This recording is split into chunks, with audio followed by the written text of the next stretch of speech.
140 fight, and I have Crawford winning this fight. Crawford's gonna win this fight doing something that nobody's done to Canelo. Okay. That's all I'm gonna say. And it didn't take me going to camp to know this. Okay. He doesn't fight the one way that he want to fight to win it. Terence Crawford has 6 ways he can win it. And my money will go on the man who has 6 ways to win it over the man who has 1 way to win it. Is that going to be the same version of guy that's going to show up in September? No. I mean, Canelo, yeah, he didn't look as fit as he did his last fight. He looked listless. He looked like he didn't care. He didn't have the crowd behind him. Shawn Porter voiced absolute confidence that Terence Crawford will defeat Canelo Alvarez. According to Porter, Crawford's preparation is operating on another level, and he'll bring a strategy and execution that Canelo has never encountered before. He predicts that Crawford's speed, accuracy, and discipline will simply overwhelm Alvarez, creating a historic performance that could go down as one of the most dominant victories in boxing history. Makes sense though. If Crawford's going to win this fight, he'll surprise people in the fashion he does it in. Because a lot of people picking Crawford, they think foot speed and turn Canelo all night, and I'm like, yeah, he's born victor. No, it's just he's definitely a lot better than the guys of the last couple years who have tried to beat Canelo that way, Billy Joe, Caleb.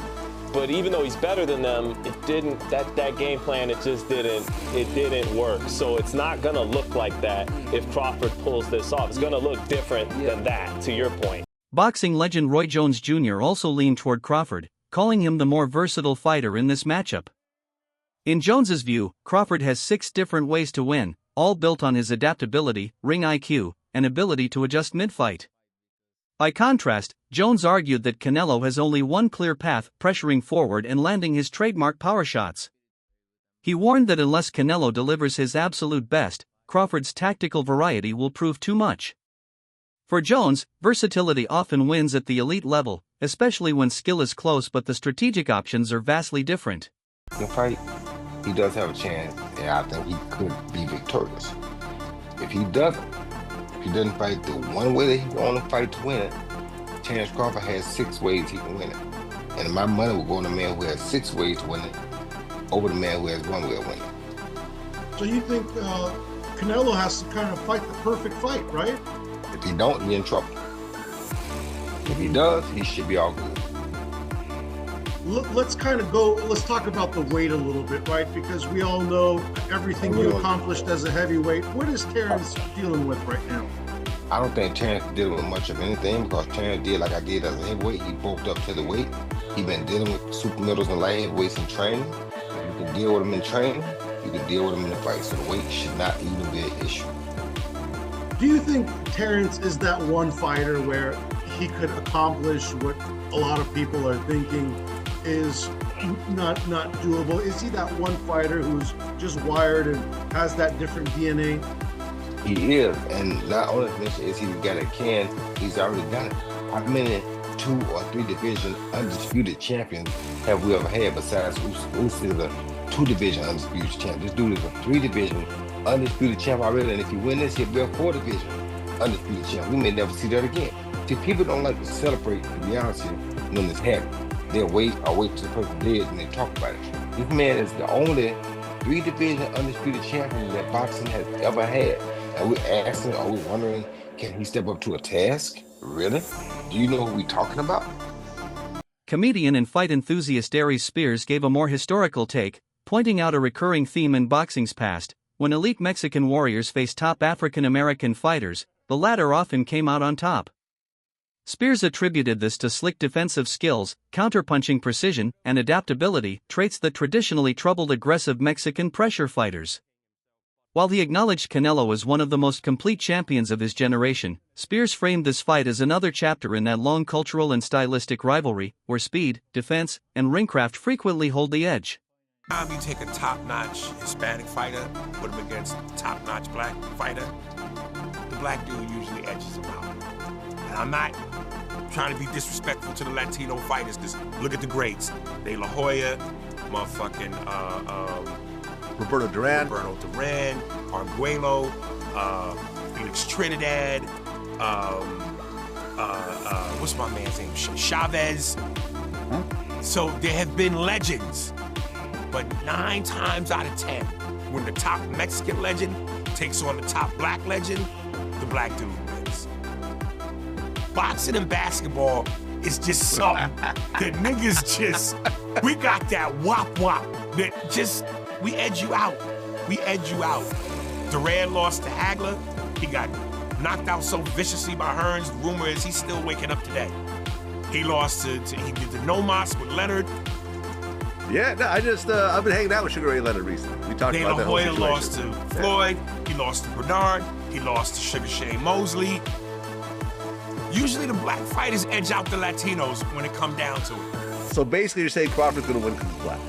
I'm saying he's going to win because he's got the skills. But that black component, that's that extra juice. That's that extra juice?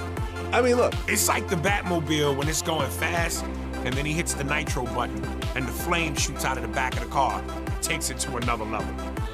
Black dudes have the nitro switch. Veteran boxing journalist Dan Rafael focused on Crawford's mental approach. He emphasized that Crawford isn't just aware of the danger Canelo poses, he welcomes it.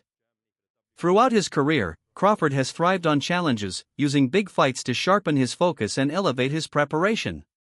Rafael noted that this unshakable mindset could be the difference on fight night, allowing Crawford to enter the ring ready for every scenario without being rattled by the magnitude of the event. Whatever. I was really excited that Terence Crawford, when we were going through some of the historical things that could take place if he wins this fight, what they would mean.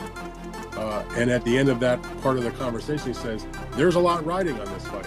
Like, he knows it. I don't think he feels pressure from it. I think he embraces that. But I like to hear that the fighter understands the magnitude of this fight and embraces that and realizes, like the general public that follows boxing or the media, that this is a bigger deal than your average fight, and that he is keenly aware of that. So I love that. He was very, very well spoken, and we discussed a lot of different topics, and I think people will get a kick out of it. It's on our podcast feed. It'll be up on the YouTube channel, and I hope people check it out. Sticking with Crawford, I spoke to a few guys in his team, and there seems to be this mindset where they really, really believe they're going to win this fight, and obviously every fighter that goes into any fight will believe they win this fight, but do you get that impression that they're in no doubt that this goes their way, and it's a case of just turning up for a payday? Oh, absolutely. Terence Crawford has never been the kind of fighter that's just looking to take a fight to get paid. Yeah, he's going to get paid a whole ton of money, and so is Canelo Alvarez, but you know, if you follow Terence Crawford, you watch the way he fights, watch the way he conducts himself, know him at all, even just a little bit. I can't claim to be like best buddies with him, but I got a pretty good feel for Crawford, having been around him so many times for all these fights he's had. There is 0.000% chance that he is coming into this fight with anything other than victory in mind. I mean, he really believes that this is his moment to shine and create a huge addition to what's already a tremendous boxing legacy. Besides just the money, I mean, Terence Crawford can take a fight against anybody, make a good amount of money. And so while that's important, of course. This bout is being billed as one of the most significant challenges of Crawford's career, and possibly the greatest opponent he has faced. But the stakes for Canelo are just as high. Losing to a naturally smaller man moving up in weight could leave a permanent mark on his legacy. In boxing, history often remembers such defeats harshly, regardless of context. For Canelo, victory isn't just about pride, it may be essential to preserving his place among the all-time greats. Canelo's legacy. And he gave a resounding yeah. A resounding yeah. He said it would massively tarnish Canelo's legacy. And some of the things that he said were just basically things that most of us know, just some register and make sure that other people know and others don't, right? But it would tarnish his legacy, and for the obvious reasons. One is, we know that the guy's older. Crawford's older. He's going to be 38 years old here, right? So he's an older fighter. He's an inactive fighter, right? And that most of the time, these are things that, make people say that people are going to lose. Man, he's inactive. So he's pretty inactive, hasn't fought in a year, hasn't fought more than once a year in 3 to 4 years. Showbiz the Adult, a respected boxing analyst, offered a balanced breakdown. He praised Canelo's proven strengths, his power, durability, and relentless pressure that has broken down so many opponents. Canelo's ability to absorb shots, lure rivals into traps, and fire back with devastating counters is unmatched in his division. At the same time, Showbiz highlighted Crawford's unique foundation. His early years in wrestling gave him exceptional balance, spatial awareness, and the ability to read opponents in real time. That rare mix of athletic pedigree and boxing intelligence, he suggested, could prove to be Crawford's ultimate weapon. Canelo uses his legs, he uses his core, and then his neck itself to lift up Bivol like Bivol was a featherweight. That is a huge representation of how strong Canelo is. When you look at his workouts, you can tell why he was able to do that. All these damn neck exercises that I wouldn't dare do. Okay, that stuff was painful. The squatting and all that stuff that he's doing is exactly why Canelo Alvarez, honestly, is a strong fighter. He tried to do it again with William Skull. William Skull shook out of it. But he is a bull. Listen, Terence Bud Crawford is strong. He is, okay? And he understands leverage and he understands those things because he wrestled. Honestly, very true. But Saul Canelo Alvarez is also extremely strong. Now let me know how you feel in the comments below. Former world champion Chris Algieri pushed back against the idea that Canelo's recent showing against John Ryder reflects what we'll see against Crawford. Algieri argued that Canelo has a history of raising his game when the spotlight is brightest. With his legacy at stake, he expects Canelo to show up in peak condition, sharper, more aggressive, and far more focused than in routine tune-up fights. He emphasized that fans should anticipate a motivated, fully prepared version of Canelo, not the one seen in lesser bouts. Opinion changed at all? Not a whole lot. It hasn't changed all that much. Listen, the Skull fight, could Canelo have done more? Absolutely. But is that going to be the same version of guy that's going to show up in September? No. I mean, Canelo, he didn't look as fit as he did his last fight. He looked listless. He looked like he didn't care. He didn't have the crowd behind him. And Marcus, you've been to a ton of Canelo fights. You know how that arena is. It is insane. Insane. In Vegas, I mean, it's deafening, the entire fight. I remember when he fought BJ Saunders in Texas. God. And he's waving Saunders on won? 80,000 fans. Yeah. I mean, listen, he is a gladiator. You know, I called Tim a warrior. Canelo's a gladiator. He is there for the adoration of the fans. I just think that he was a little too clinical in there that night. You know, he didn't have that same drive. He had a guy who just was not willing to engage. That's not going to be Crawford, and that's not going to be Canelo. They're going to be their peak of what they are at this point. Because again, Crawford is 38 years old. Canelo will be 35 by then. So I think they're going to be the peak for what they are at their ages. But it's easy to go, wow, what have you done for me lately? That's usually how everyone kind of sees everything. So, but I think it's good. I think it makes the fight more enticing if a lot of people are thinking that Crawford can win. And don't get me wrong, Crawford can absolutely win the fight. I'm not saying he can't win the fight. But in terms of how I see it, it hasn't really changed my thoughts because I know better than to just trust that last thing I saw because there's a lot of confounding factors. Shawn Porter, along with other analysts, broke down the tactical blueprints both fighters might rely on. For Crawford, the key lies in controlling distance, using sharp angles, and preventing Canelo from planting his feet to unleash power shots. By constantly shifting range and rhythm, Crawford could frustrate Canelo's forward pressure and gradually wear him down in the later rounds. The analysts stressed that this isn't just a physical fight, it's a mental chess match. The fighter who stays composed and disciplined across all 12 rounds will most likely emerge victorious. Understands that he has to be smart. And I think with this one specifically, it ain't just about being smart. He knows he has to look like he's never looked before because again, if he doesn't and he beats Canelo, everybody's just gonna say, well, that's Crawford. So I think he knows that this is the performance of a lifetime and everything has to look right. He knows in order for it to look right, he can't just go out there and let the dog go. The dog is, you gotta work his way up to the dog. Hey, show the clip real quick. I don't know if you showed it already, but this is the dog you're talking about right here, right? And so I pulled this clip right here. I seen it on social media this morning. Don't do that. That's what I'm saying. And I pulled this clip, right? But this is Terence. That's who he is. He's not gonna swing on Canelo. He already know that part of the game. But what I asked you, were you ever trying to send a message to your opponents?